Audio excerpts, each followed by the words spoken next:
A few years ago, Ford decided it was time to sunset their car lineup, which means that storied nameplates such as Taurus, Fusion, and Focus were sent into retirement to pave the way for Ford's all-electric future. And leading that charge is this crossover SUV Mustang called the Mach-E. Through 2025, Ford plans to invest more than $22 billion to engineer electric vehicles, with a company goal of achieving global carbon neutrality by 2050. This Mach-E, E-Transit commercial van, and upcoming F-150 Lightning are just the beginning.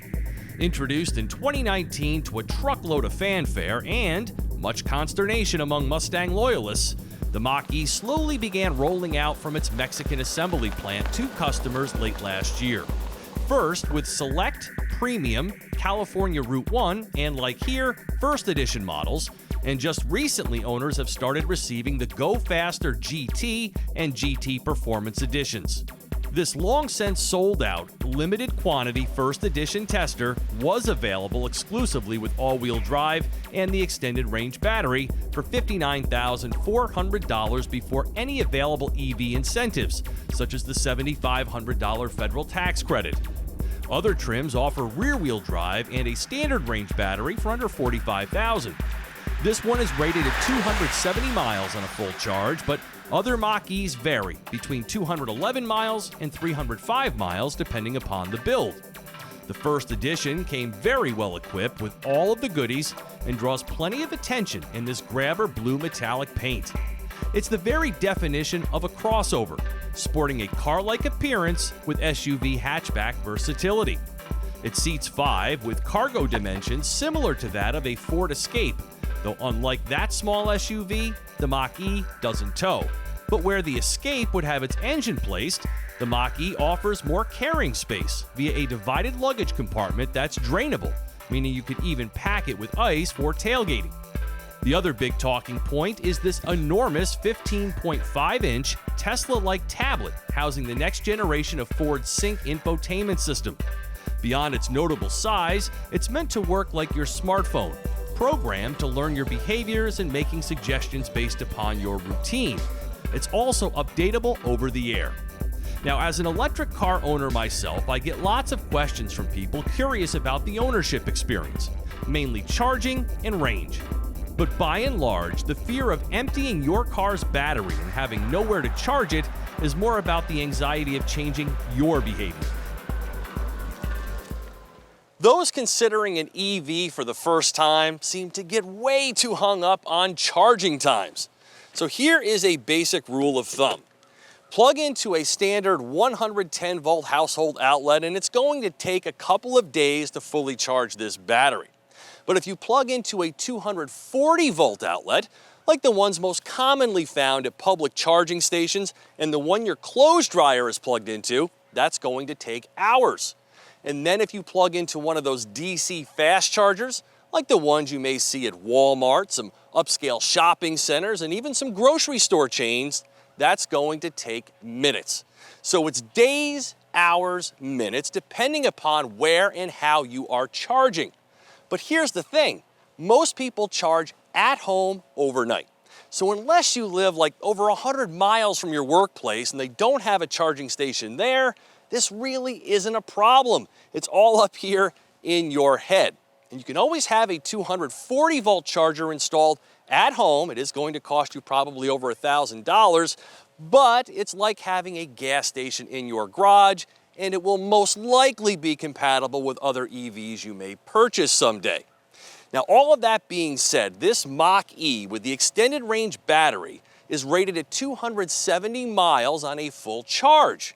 But for some reason, and it's certainly not the weather, I've only been getting about 240 miles on a full charge. Now for some comparison, my Kona EV, which is rated at 258 miles, consistently returns between 290 and 300 miles. The estimated average fuel cost is only $750, quite a bit better than a Mustang V8's $2,600. Ford warranties the electrical components, including the 376 lithium-ion cells for 8 years or 100,000 miles.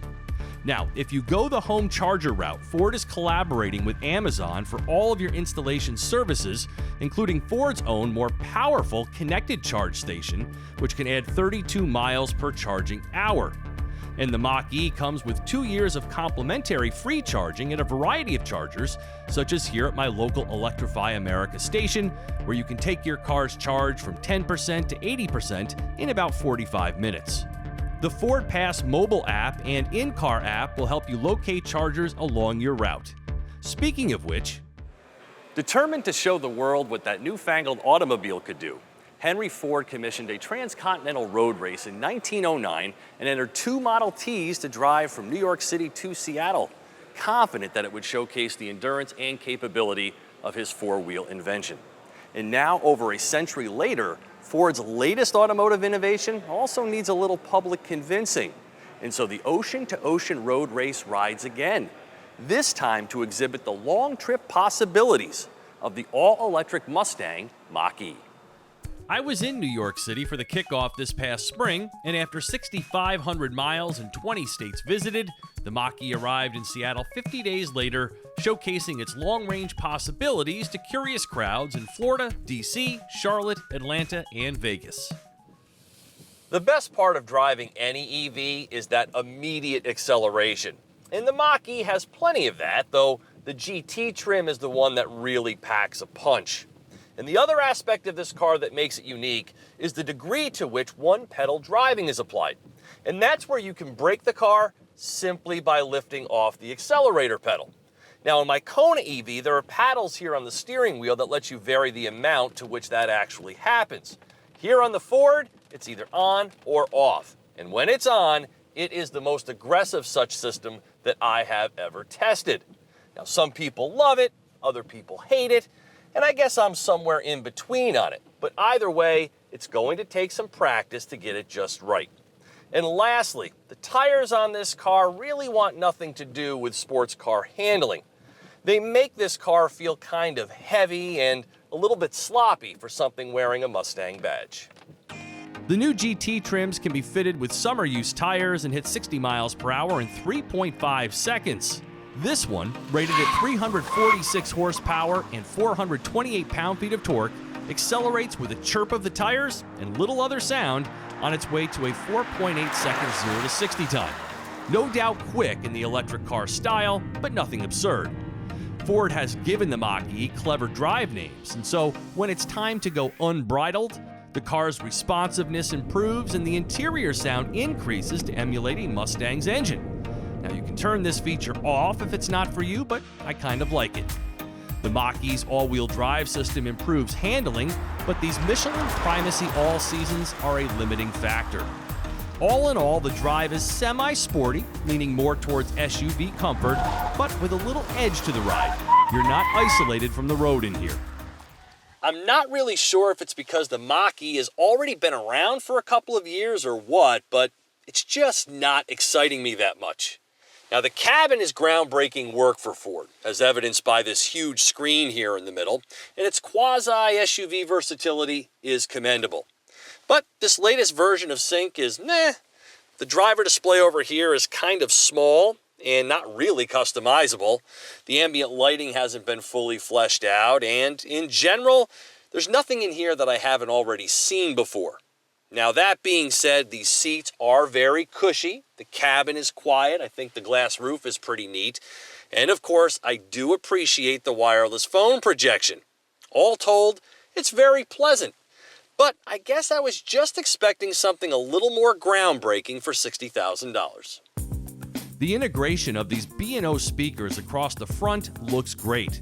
The blue seat stitching adds detail, and the clean design matches its EV propulsion. The glass roof doesn't include a sunshade, but Ford engineered it to insulate you from the heat and cold, and the fixed rear seats are certainly adult-friendly. And check out these door handles. A button push to open the doors from out here, and a funky switch to open them from the inside. But the cut of the wireless charge pad is odd. It could have held 2 phones, not 1. And in general, I'd like a little more Mach-E pizzazz, if you will. The ambient lighting is all down low, so at night the cabin feels kind of dark, though the Mustang projection is cool. There is a hands-free liftgate and a 2-stage cargo floor, but having the button to open the hatch on the screen and nowhere else is cumbersome to say the least. And finally, Mach-E debuts Ford's phone as a key technology, and better than Hyundai, it does work with iPhone as well as Android devices. So, do you want one? You better be patient. If you order a 2022 Mach-E today, wait times are greater than 20 weeks and over 28 weeks for the GT trims. But good things come to those who wait, and the Mach-E does a commendable job of making a positive EV impression. For TestDriveNow.com, I'm Steve Hammes.